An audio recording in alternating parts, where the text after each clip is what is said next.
Made in China. Made in China. Made in China. Made in Romania. Made in China. Made in Vietnam. Made in China.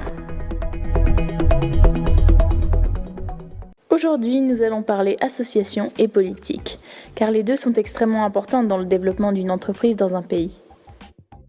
En Suisse, il existe une association nommée Swiss Textile, dont la responsable de communication Myriam Mati nous explique immédiatement les buts. L'association Swiss Textile est une association économique qui a comme but d'offrir un bon encadrement aux entreprises produisant ou exploitant des matières suisses dans notre pays, avec des employés d'ici qui ont le droit de travailler dans des conditions agréables que nous essayons de leur offrir.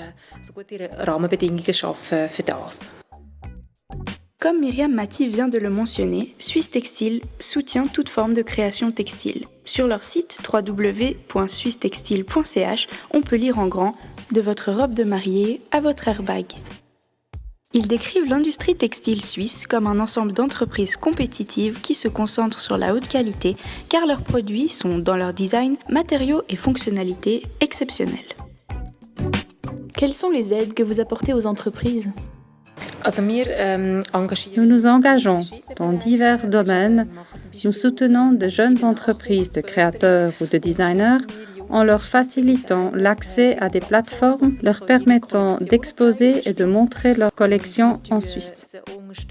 Nous les soutenons en leur offrant des bons pour qu'ils puissent continuer à acheter du matériel suisse, comme des tissus, du matériel de broderie ou des cordes, pour qu'elles puissent les utiliser dans leur production. Car c'est bien grâce à ce Swiss Made qu'ils peuvent convaincre. La qualité suisse a une excellente réputation à l'étranger.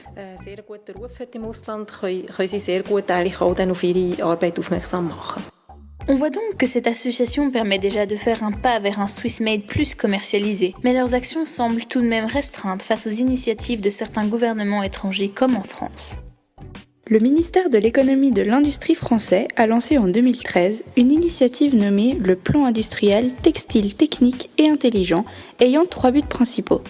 Le premier étant de réussir la transition écologique, le second étant d'exploiter les nouveaux textiles intelligents et innovants, et le dernier, développer l'usine textile du futur grâce aux nouveaux outils digitaux. Dans la même idée que Swiss Textile, mais à une bien plus grande échelle sachant que c'est l'État lui-même qui finance le projet, celui-ci offre une participation financière importante à l'entreprise émergente et lui ouvre de nouveaux débouchés. Et maintenant, retour à la Suisse. Dans notre pays, on a l'habitude de voter très souvent sur des sujets de moindre importance. Lutte contre l'alcoolisme, pour une politique raisonnable en matière de drogue, pour en finir avec les constructions envahissantes de résidences secondaires. 6 semaines de vacances pour tous. Beaucoup de propositions, paraissant assez banales, ont déjà été faites, mais aucune ne concerne le textile suisse. Pourtant, d'après un article du journal Le Matin, 46% de notre population dit faire attention à la provenance de ses vêtements. Si l'on croit ces dires, on pourrait donc imaginer que les partis écologistes pourraient soutenir une initiative en ce sens. Qui devrait donc se lancer ? Cette idée a-t-elle déjà été mentionnée quelque part ? Qu'en pensent les partis politiques en Suisse ? C'est à ces questions que nous tenterons de répondre dans le prochain épisode avec l'aide de nouveaux intervenants. Merci de votre attention et à la prochaine.